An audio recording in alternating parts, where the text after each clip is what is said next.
Welcome everybody again to another episode of the ideaXme show. I'm Andrea Macdonald, the founder of ideaXme. ideaXme is a global network, a podcast, creator series and mentor program. Today we're going to look at the green recovery and the obstacles to building back better. Can law save the planet? We're here with the founder of ClientEarth. Maybe he can answer this question. In your words, who are you? Well, it's great to start any meeting with a koan. And as somebody who's been studying Zen for a long time, who am I is the big koan. So you're asking a koan. And where I am in the world at the moment is that I've been practicing law for many years now, decades, to try and save the planet. And that's really what defines my being in the world, saving the planet. When I was a very young person, I thought it was going to be as a scientist. And then I realized that I would study everything and watch it go down. And my father happened to be a law professor. And there really was no environmental law to speak of when I was coming out of university. So I went to law school anyway, because I thought it was a very strong set of tools. And I thought if I become a lawyer, I'll figure out what to do.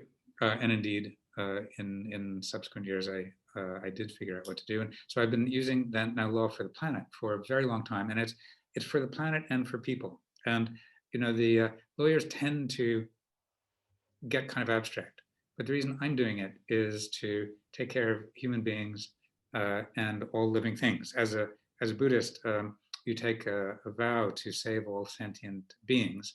And being a rather literal-minded fellow, I see being an environmental lawyer as doing exactly that. So you and everyone who's listening, and the earth itself, and all the things living on her are all my clients. And that's why we call it ClientEarth. And so saving all sentient beings, for me, becomes the daily job of trying to look at the big systems of the world and the small systems and save civilization, save sentient beings.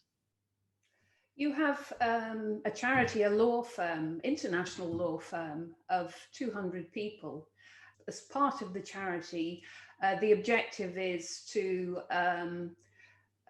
enforce law, help adapt existing laws, train prosecutors, train environmental judges. Could you talk to us about the entity and why it is such a powerful tool, especially at the moment, to address building back better? Sure. So yes, so we call it ClientEarth, as I was just saying, because really the concept is the earth and everyone who lives on her really are the client. So you're all the client. And that's very different from how most lawyers act. Most lawyers will sit in an office and help you with the problems that you go and present, whether it's, you know, a big lawsuit or buying a house or whatever it may be. If you're IBM, you want one thing, and if you're buying a house, you want another thing. But you're always asking for a certain type of help. Now, the earth can't ask you directly for this sort of help, and people often also don't know what they need. So we start with the science. I mean, the idea is, how will you interview your client if you're taking the earth as your client? And the answer is through science. So you talk to scientists, study science, and see what the ecosystems and people's health need. And then you shape policy. And then you go to legislatures, say in Brussels or in London or many places, Beijing, Warsaw, and you help write laws.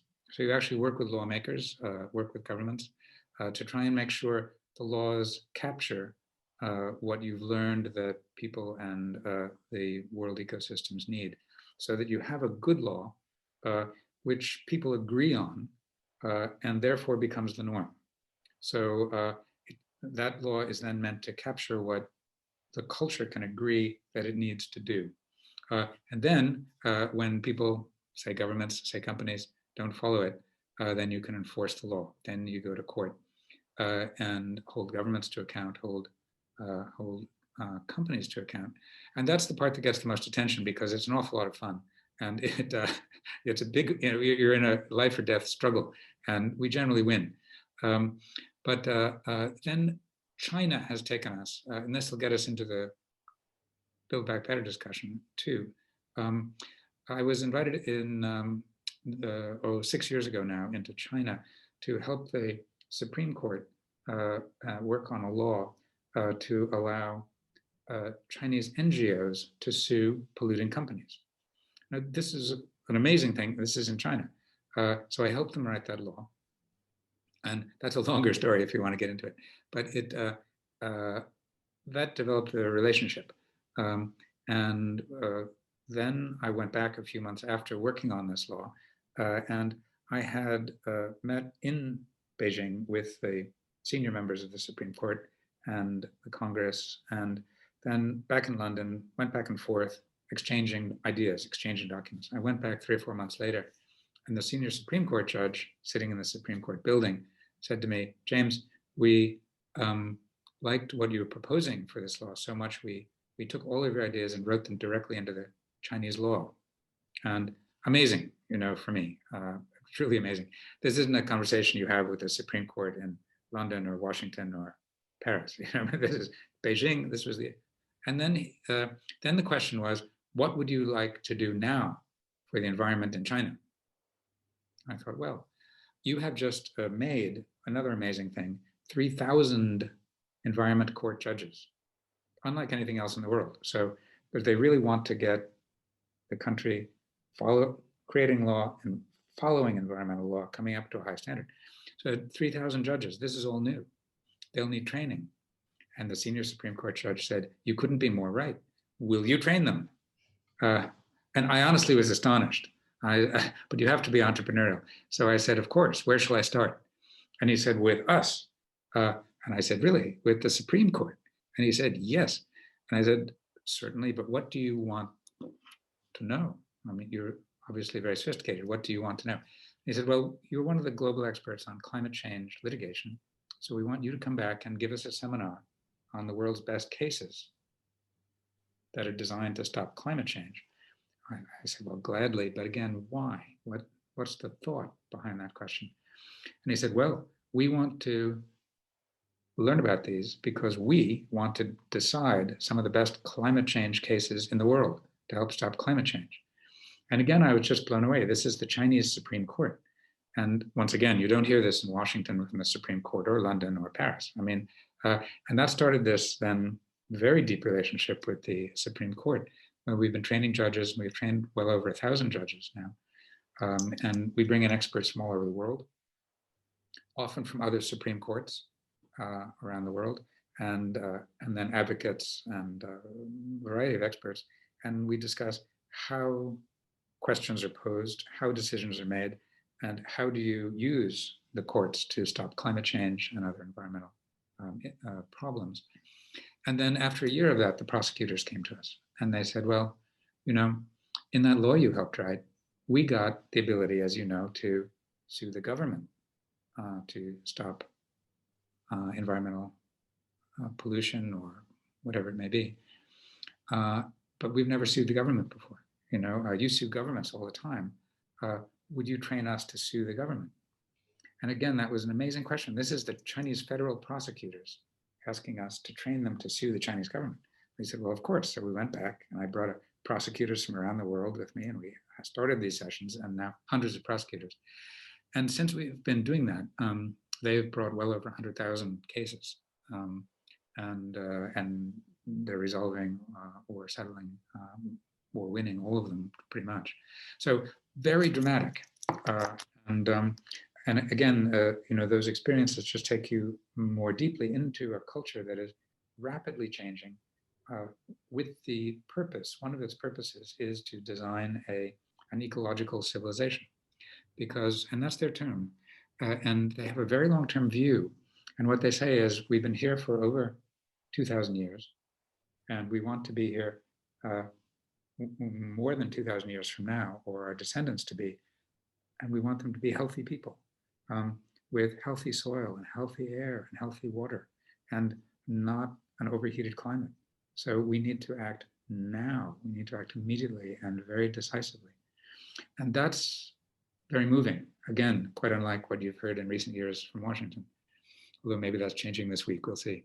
And then that got us, and I'll stop, that's a long answer, that got us into working with the Chinese on the green recovery. But if you want to go there, we can.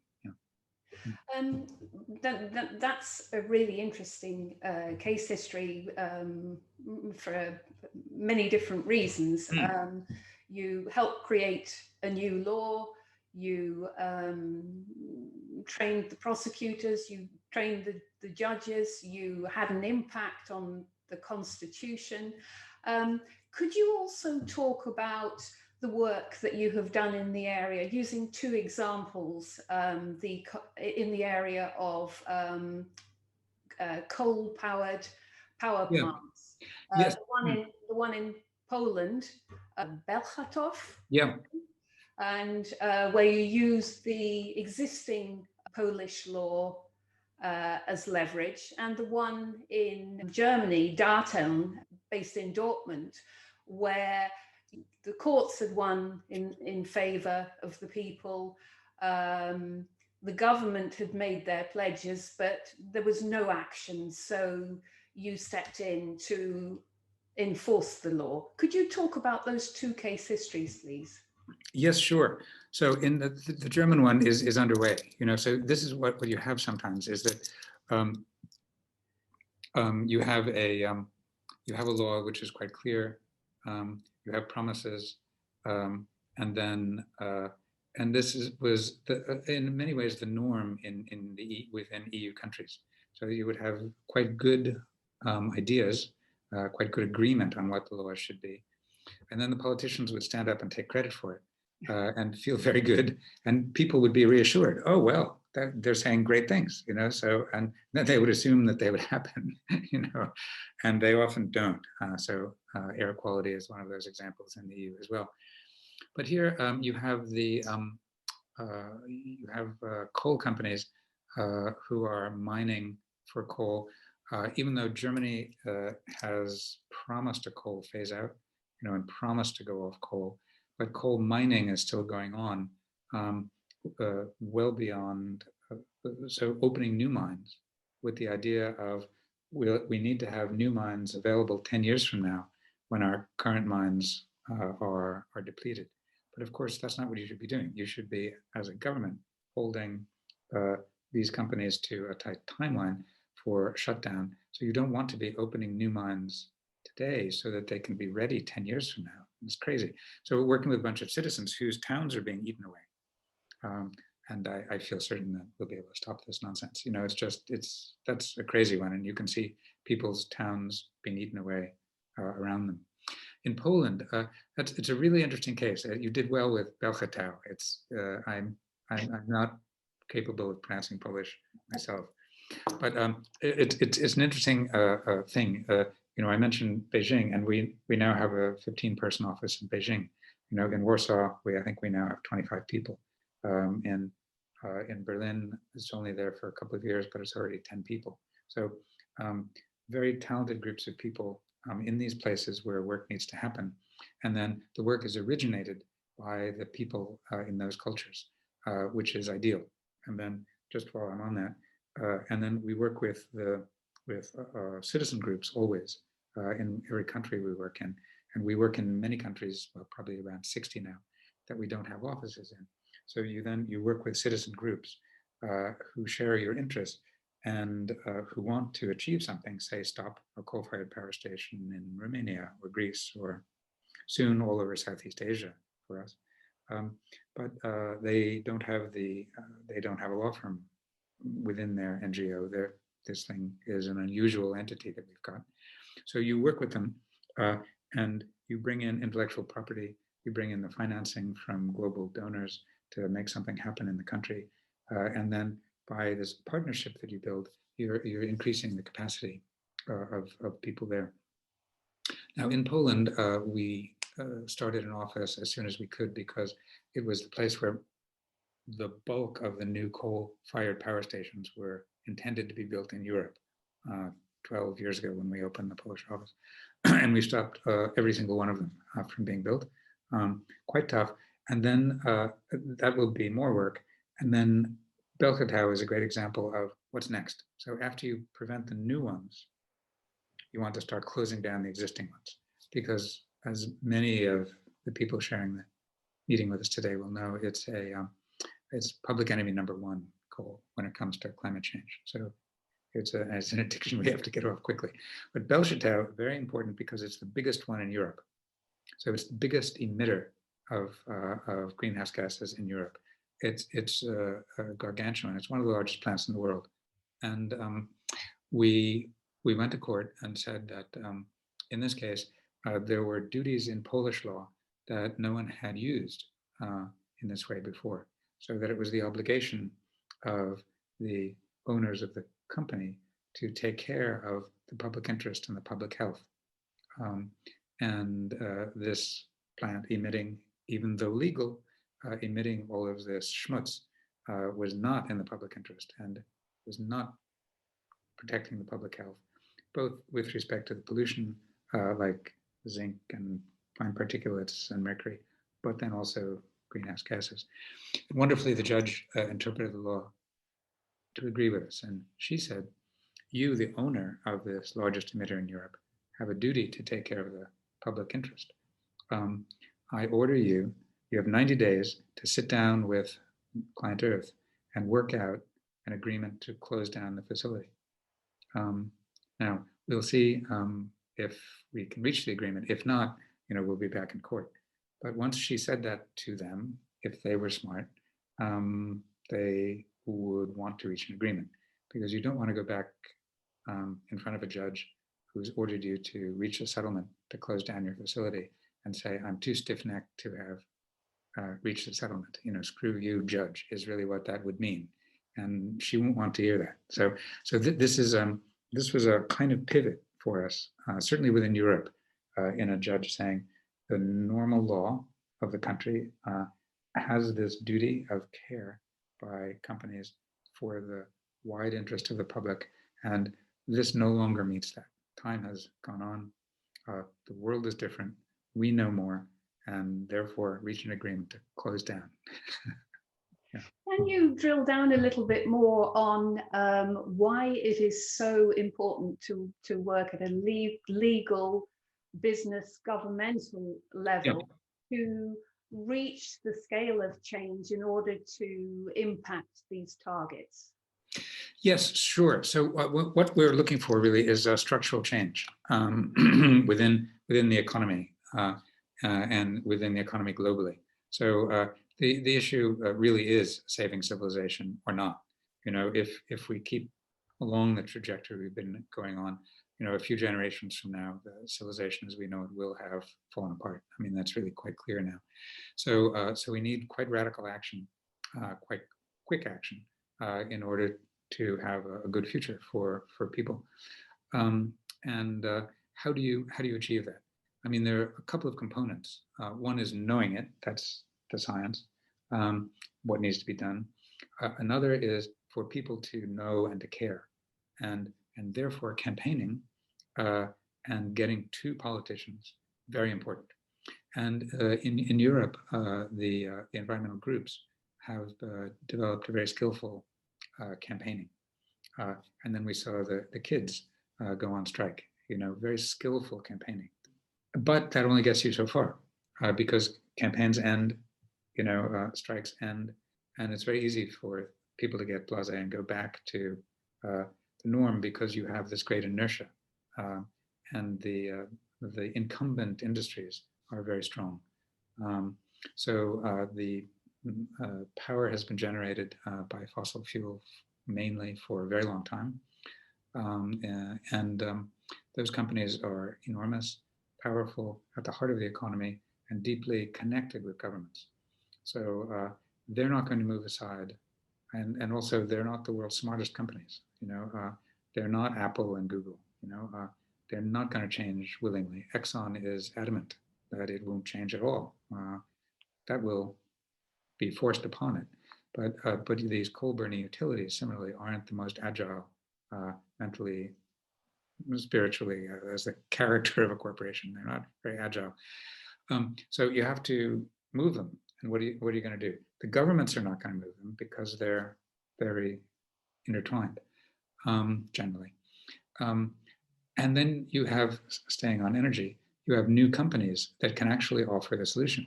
One of the big things that's very different for me than 20 years ago was 20 years ago, we would argue for clean energy, but people would say it's too expensive, it's unrealistic, that's a nice dream you're having, but it's a dream. Now, you can say, well, actually, renewable energy is cheaper than fossil fuel. Many people would assume that that would just drive the market quickly towards the cheaper option, but not because of these incumbent industries that are controlling how things get done, who have lots of subsidies, who are deeply entwined with government. And those new companies that can deliver the result aren't set up to challenge these incumbent industries. That's not what they do. They want to build renewable energy and give you clean energy. It's a beautiful thing, but it's a different thing. So then who is going to move these dinosaurs out of the road? And that's where law comes in. So this is a long answer to your question, but why do you need law? You can campaign against the dinosaurs, great thing, but the dinosaurs don't care. So you have to get there with the sword and whack the dinosaur, move it aside, and then the new companies and the new industry can come in. Many pledges have been made, especially recently. The facts are the Bank of England have lent very heavily to the oil and gas industry, the aviation industry, the automobile industry. In China, local government have started to build these coal-fired power stations, a huge number of them. There are many cases. I think there's a huge plant in Korea, if I remember correctly, that has recently been financed. So people like you, your organization is so critical because amongst all of this rhetoric, pledges, joining the gang to vow to deliver green economies, green recoveries, you have to make people do this. How are you going to do it? Well, so your point is an extremely good one on the Bank of England financing the wrong things. And it's not just the Bank of England either. So in the EU has a beautiful dream of a green recovery and its whole green agenda. And once again, it's a question of, does it actually mean anything? Does it actually work its way down, or is it just a lovely headline? And one example of that, staying with the banks, is that the Germany and France got the EU to agree to a 750 billion injection into the economy post-COVID. So this is the post-COVID recovery package. 750 billion is a great deal of money. And they will do that by buying bonds. Now, there was a study by the Grantham Institute showing that the normal menu of when the European Central Bank and the other central banks buy bonds, the normal menu has them buying bonds that are more than 60% of them fossil fuel related. So very much supporting the economy by supporting fossil fuel related interests, which was always the way. And 50 years ago, that would have seemed maybe like a good idea. It's a dreadful idea now. How can you use law? So having done that analysis, we looked at what we think are the obligations of the European Central Bank and the other central banks. And we think because the EU and all countries signed the Paris Agreement, which said that we will align with the Paris principles, reduce emissions, and the EU defined that as carbon neutral by 2050.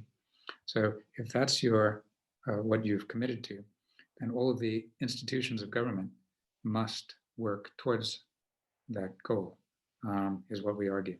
And the Treaty of Europe also says that all institutions of government need to bring environmental decision-making into their activities as a central plank, often ignored.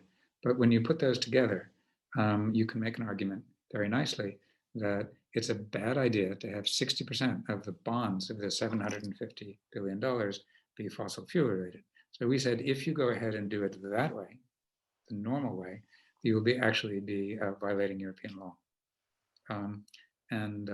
That's, I think, an interesting argument. And we can say the standard you have to apply is quite clear, and that's no fossil fuel related bonds to bring up the economy.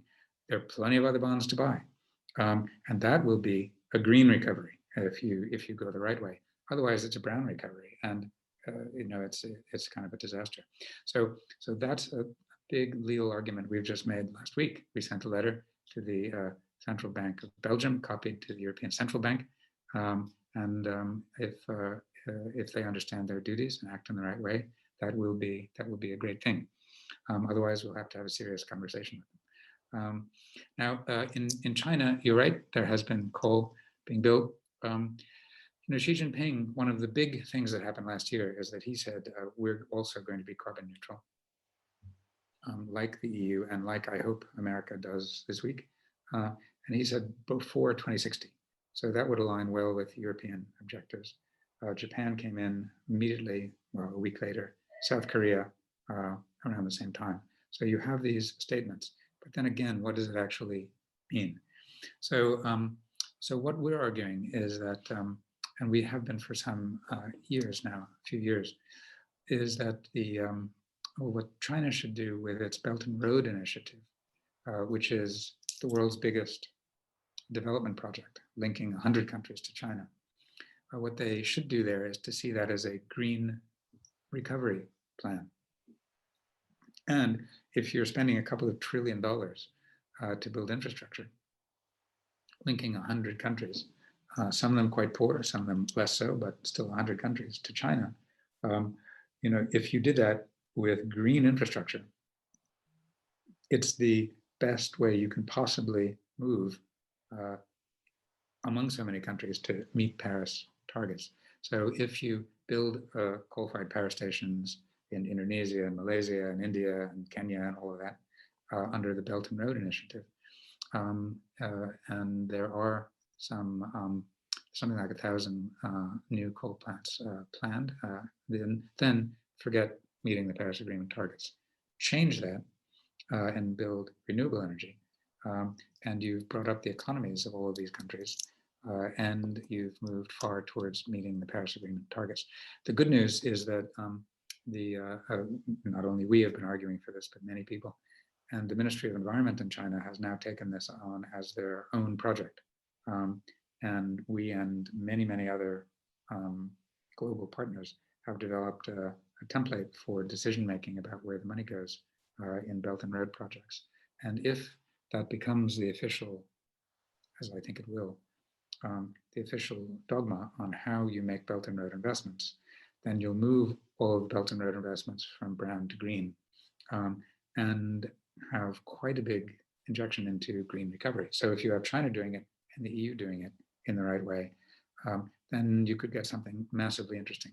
If they do it the wrong way, bad news. But you have that legal argument with the EU, and the EU, when you make legal arguments and you catch them, since the EU is nothing other than a set of legal agreements, really, they feel generally bound to do the right thing.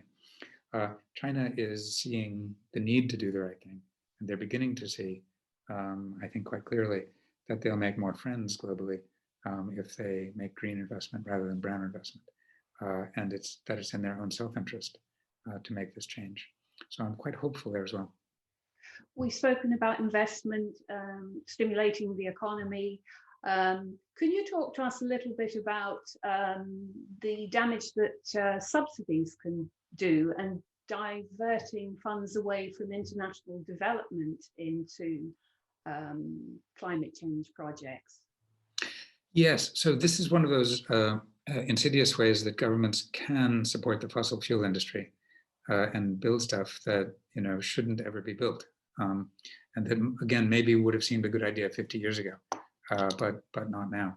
So you have subsidies that are in all the European countries, and then you have European countries, and well, all the wealthy countries use foreign aid to subsidize things that shouldn't be subsidized as well. So, for example, we had a case in Spain about subsidies to the coal industry that we won. We had a big argument, also one in the UK, in which the UK was using an arcane mechanism called a capacity market, which is a way of keeping the lights on, in order to give money to the fossil fuel industry. You had the EU itself giving what was 6 billion euros worth of subsidies to the coal-fired power stations that we didn't want to see built in Poland. So we had to whack those subsidies by making the right legal argument, which then made the coal plants much less attractive. So even in the EU, the subsidies are very much one of the ways in which these incumbent industries stay in control. If we wanted, you and I got together and set up a little company and wanted to do anything, we'd make quite a lot of profit if somebody gave us, $1 billion in subsidies. We do quite well. It doesn't have to be a good thing to do. And similarly, as you were saying, the Bank of England, the UK has given billions in subsidies to fossil fuel projects since signing the Paris Agreement. Now they've said they won't do that anymore, and I hope that's right. But subsidies play an enormous role in making fossil fuel look like a good and profit-making thing still, when if they were all taken away tomorrow, it would become truly apparent not only the damage they're doing, but what a bad business interest they are.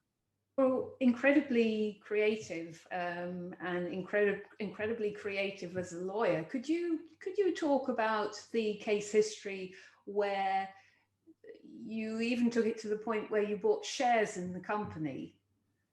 This is one of my favorites, actually. So this was, and I didn't invent this. The good news for me is that as ClientEarth has grown quickly, all of these very creative people, I think it's about 70% women, and so a new perspective, and then quite a lot of young people, so the age is generally quite young. And this was a young guy from New Zealand who came up with this idea. And the idea was here, the Polish government, back to Poland, where so much coal was intended to be built. And last year, they wanted to build what they were calling the last new coal-fired power station in Europe, suggesting that, the good guys are winning, but they wanted to build one more. And they wouldn't listen to reason. So we commissioned an economic study. And as I mentioned earlier, now the renewable energy is generally cheaper. And even in the Polish market, it would simply be a much better investment. Forgetting the environment completely, it's just a better investment. If you want to invest, X number of euros, it's better investment. So we got an independent economic study making that really clear and showing that this big investment wasn't going to make money except through subsidies. They were going to rely on subsidies to make money, to make a profit. So they were going to suck in European money and call it a profit. Anyway, so they wouldn't listen to reason, and they owned a slight majority of the government of the shares. So we bought shares, and 30 euros worth of shares. And we said, we're not going to bring an environmental case. This is a business case, pure business case. This is a bad investment. And you, the officers and directors, and we sued them personally, the officers and directors of the company are making a bad business judgment to our detriment. You're violating your basic duty of care to us as shareholders. You're going to ruin our 30 euro investment with this stupid decision. And the good news is that we won. The judge agreed. And the next morning, the share price went up almost 4%. So the market agreed too. And that's beautiful. And immediately boardrooms, corporate lawyers have been telling us that went across boardrooms all over. And people were listening, and boards of directors were saying, how do we avoid this kind of stuff? And where they don't, I hope we'll be able to bring such cases again.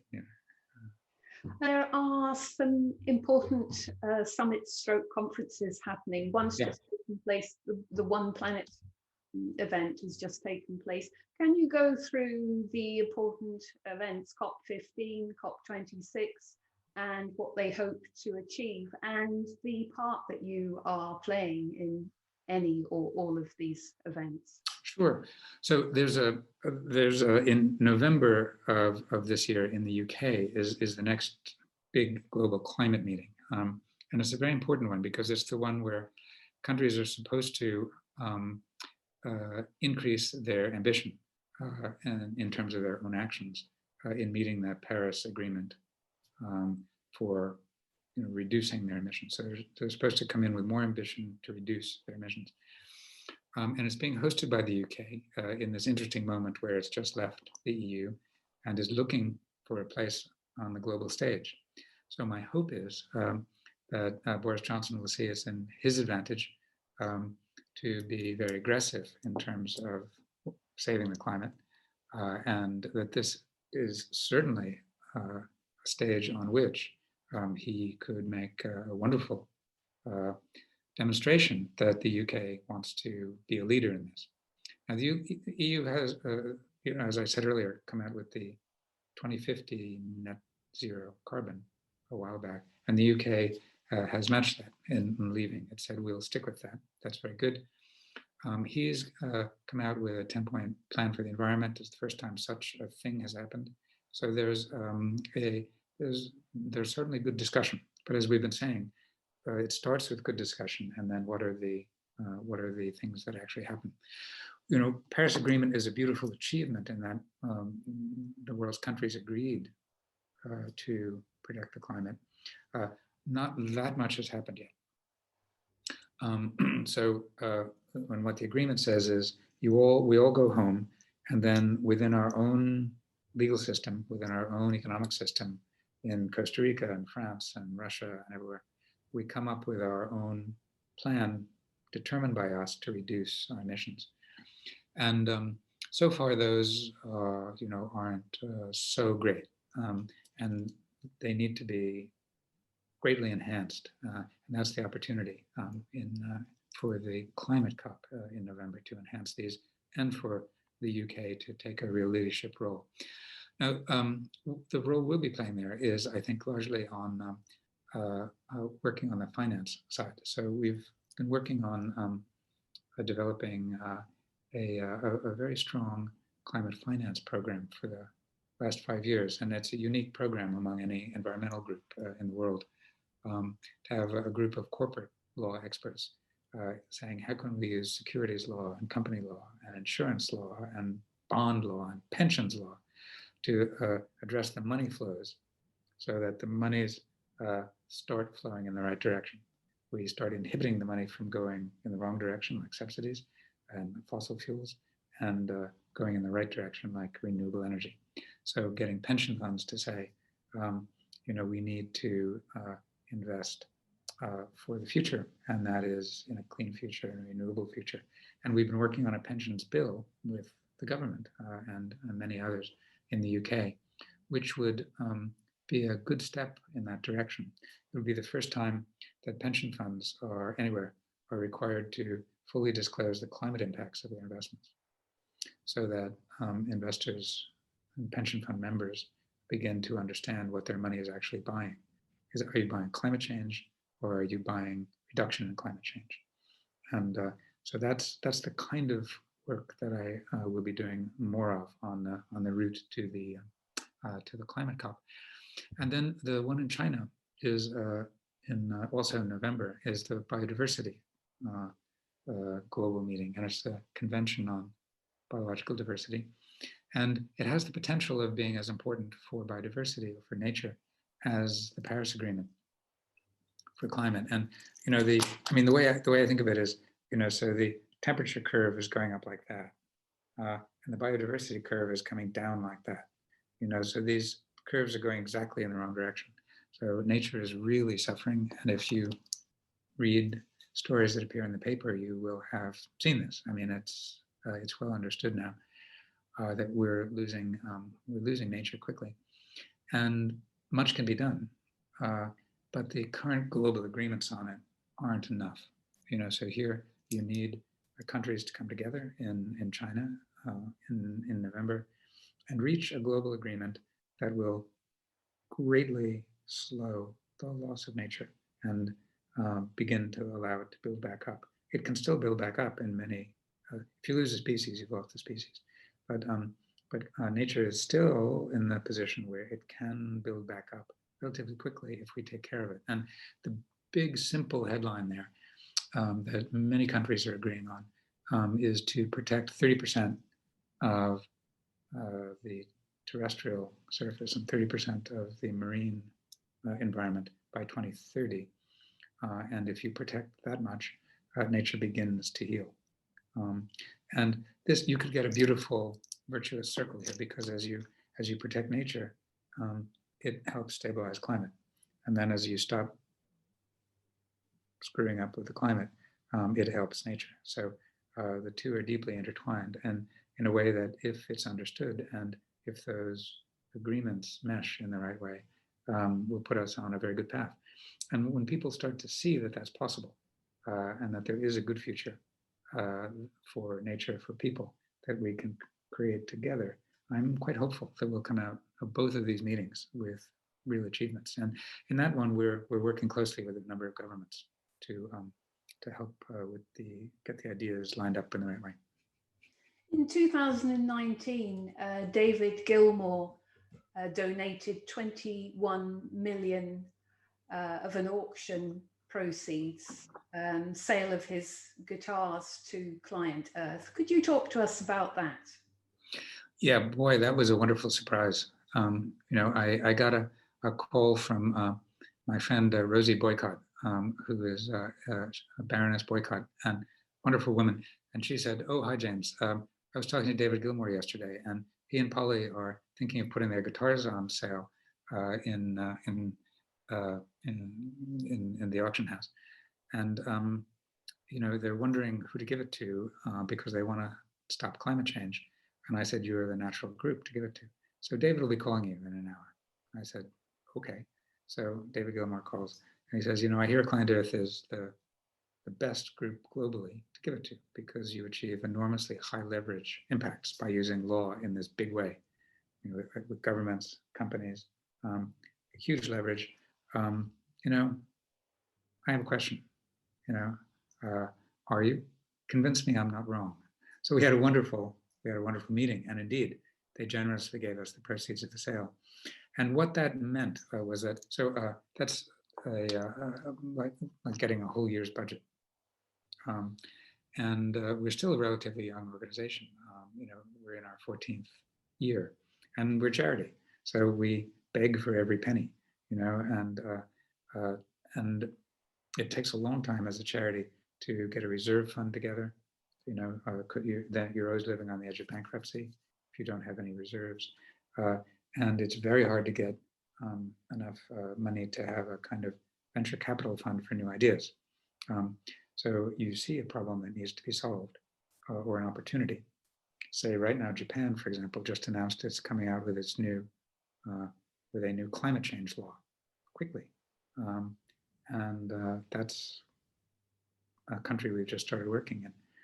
Now, in the old days, before David and Polly's gift, we would have had to go around to foundations and individuals and say, "Okay, we have only one lawyer in Tokyo.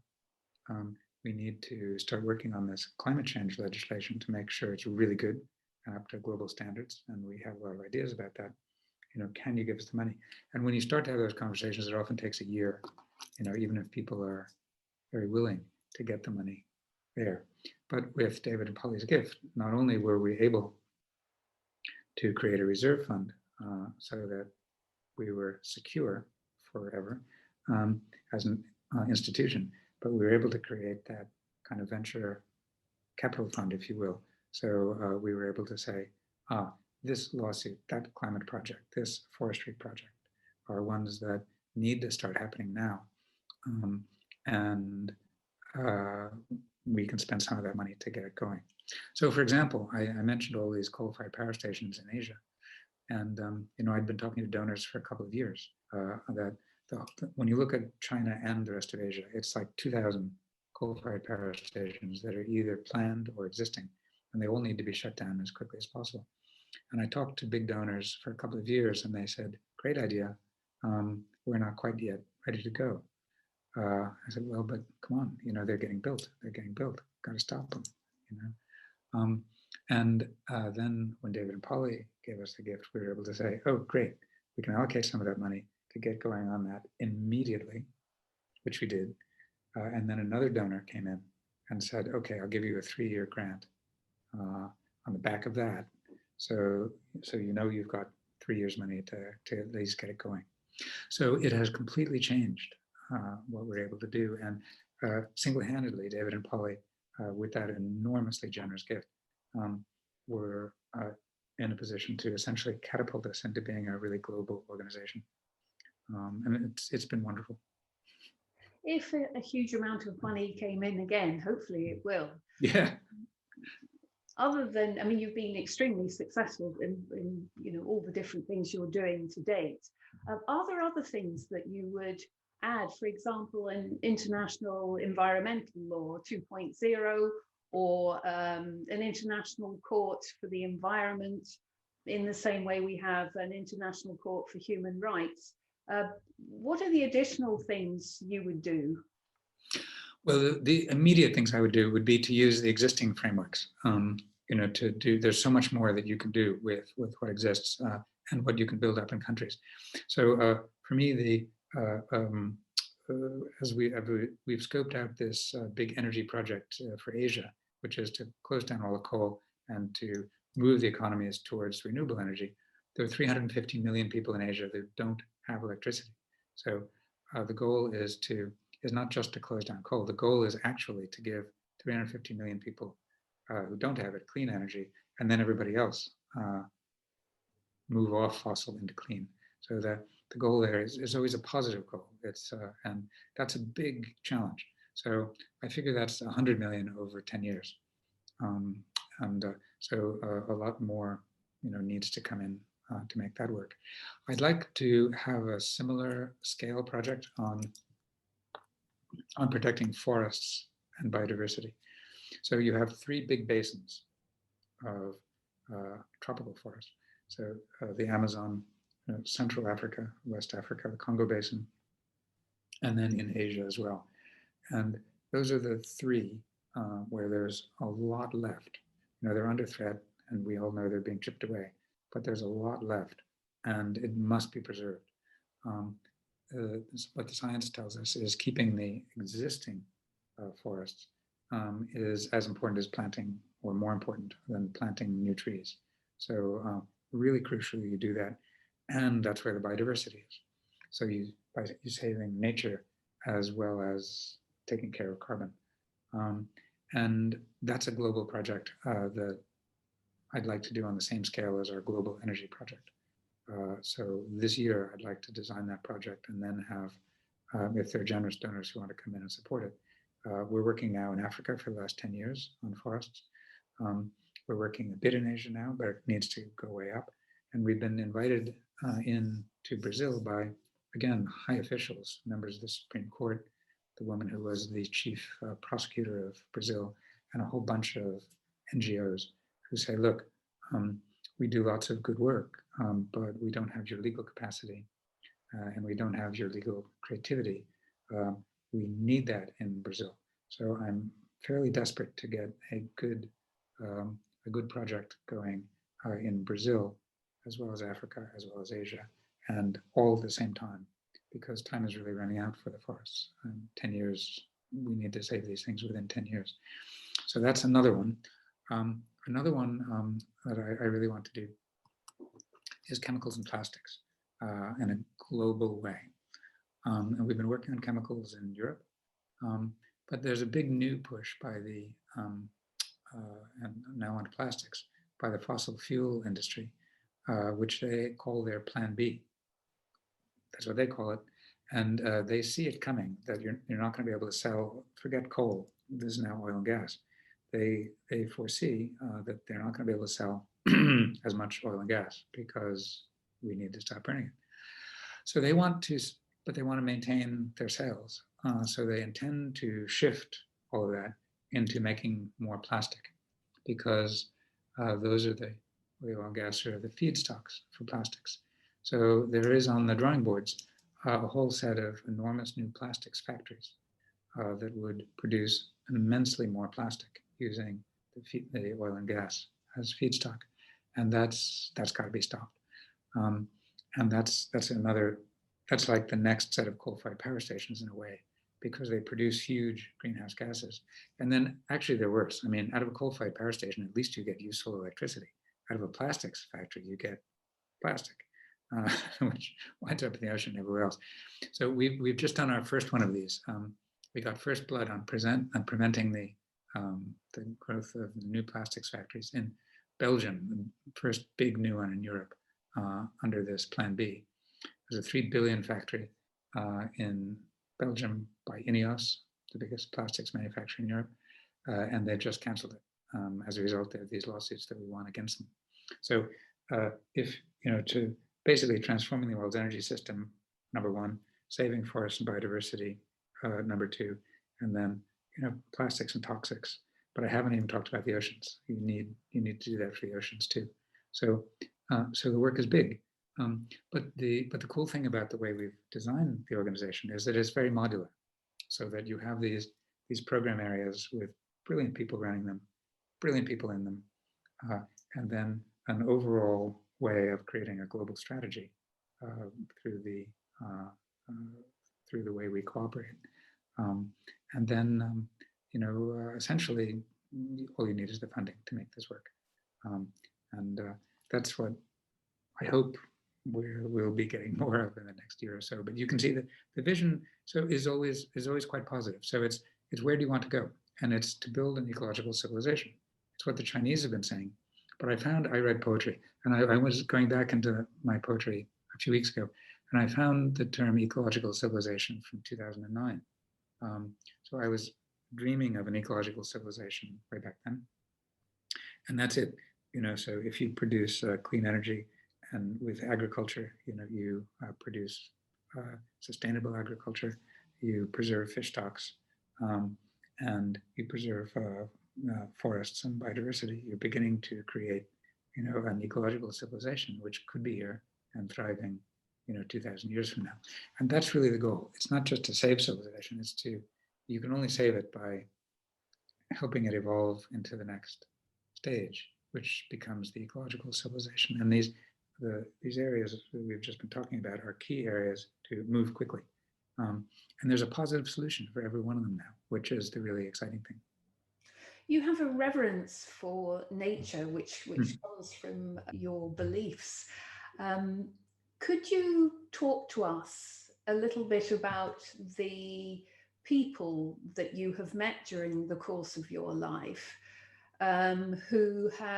with whom you have connected with richly in order to move those beliefs forward, move your human story forward, and your crusade, in a sense? Yeah, yes, crusade, why not? Well, sure, it's a great question. I'll start with a woman called Alice Gray, Miss Alice Gray. And I was in New York as a boy. I lived in New York, and she was an entomologist at the American Museum of Natural History, a very august institution, and she was terrific. I called up as a I guess when I was about 9, looking to get a tarantula because I wanted to breed tarantulas, and back in those days, no one did this. And we became friends, and she invited me to join the Junior Entomological Association, which was a kids branch of the very august American Entomological Association, which had heroes of mine in it, like Alexander B. Klotz, the guy who wrote the butterfly book, and Roman Vishniak, the great photomicrographer, and so on. So famous scientists. And Alice was a wonderful teacher. She loved kids, and she was brilliant and very eccentric and very brilliant. And she told me she believed in me, and she was the first person, I was young, outside my family and my school, from completely big world out there, who I developed a deep relationship with. I fell in love with Alice Gray. She was fabulous. She told me, well, you could be a great scientist. And that was deeply moving and changing for me, and then so she was a great teacher, and in a way, the next great teacher was my Zen teacher. So I met him later on. I was about 33 or something. I, at that point, life was making no sense, and personally at all. And the only thing I could think of was Zen, because I'd tried studying Western philosophy and being an environmental activist and falling in love, and bringing 60 cases at once. And none of these things were answering the meaning of life question for me. So I was in an existential slough of despond, really. I needed to find the way. And so I thought, well, there's Zen. And I just read a book then by an American writer called Peter Matheson, who later did become a friend. And he's died a few years ago, but he was a big prize-winning author, well-known American writer. And he wrote about nature, and he had become a Zen master over the course of the years. And just when I needed it, a book came out by him, which indicated that his ultimate teacher was this Japanese guy in LA. I was living in New York, so I moved to California, and I met this Japanese teacher, and I also fell in love with him. In the way one does. He was wonderful, and he became my teacher for 10 years until he died. And I lived in the Zen Center in Los Angeles while I was setting up the environmental organization in LA that I set up there. He also gave me great confidence and in myself, and the practice gives one great confidence in life. So he's another one, very important. And I wanted to be ordained, and he kept saying, no, being a priest is just another job. You are a lawyer. And he's the one that said, you have to set up something in Los Angeles because there are a lot of problems here. And I did, because he requested it. He's a wonderful man. And then the two people I worked with a long time ago came back to me 15, 16 years ago when I was just looking to do something in the UK. I'd moved here because my husband wasn't allowed to, his English, couldn't stay in America. So I was here and wondering what to do. And these old friends who were funders from America showed up in London. We had dinner, and Michael and Winsome McIntosh. And Winsome said, they're philanthropists, and they'd funded my work in America. And Winsome said, well, couldn't you do some environmental law here, in the UK? Do they do it? I looked around and I saw that nobody was really doing it in the way that I would do it. So they then stuck with me and funded me. And that old friendship reappearing at this moment of real openness in my life, and her idea, Winsome's idea, why don't you set up something here, is then where ClientEarth came from. And then just one more. I guess I could go on and on, but one more is Martin Goodman, my husband. And, he's the one who, for the last 16 years with ClientEarth, that I've talked to every day about it. He's the one who's helped nurture every single idea, big and small, and kept me going in some not too easy situations, setting up a global thing with essentially no money in a new continent. Not so easy. So that relationship has, in which we were able to discuss everything and turn everything over until the bright surface appears, is the other one, really. And it's those rich relationships. And then the cool thing about ClientEarth is then all of these great people started to show up. So all of these people who wanted to do this, and a few years ago, I met now a senior lawyer at ClientEarth, but he was then a young Italian lawyer. And I said, well, why are you joining? And now we have lawyers in 26 countries, but we didn't have, it was 5 or 6 countries. And I said, but why are you joining as an Italian lawyer? And he said, what do you mean? Why am I joining? We study your cases in law school. And I said, really? I had no idea, because we were only like 5 years old at that point, as an organization. So you've got these wonderful people showing up, and then they bring all of their deep cultural knowledge. And, it becomes a continuous creative process in which we are examining issues together and immediately have many points of view that examine any particular problem so that you can come up with the highest leverage and most hopeful solution. James Thornton, it's been an absolute pleasure talking to you. Thank you so much for your time, and thank you for moving the human story forward. Thank you. It's an honor to meet you and be with you, and thank you for your deep questions and your amazingly skillful listening. I appreciate it very much, Andrea.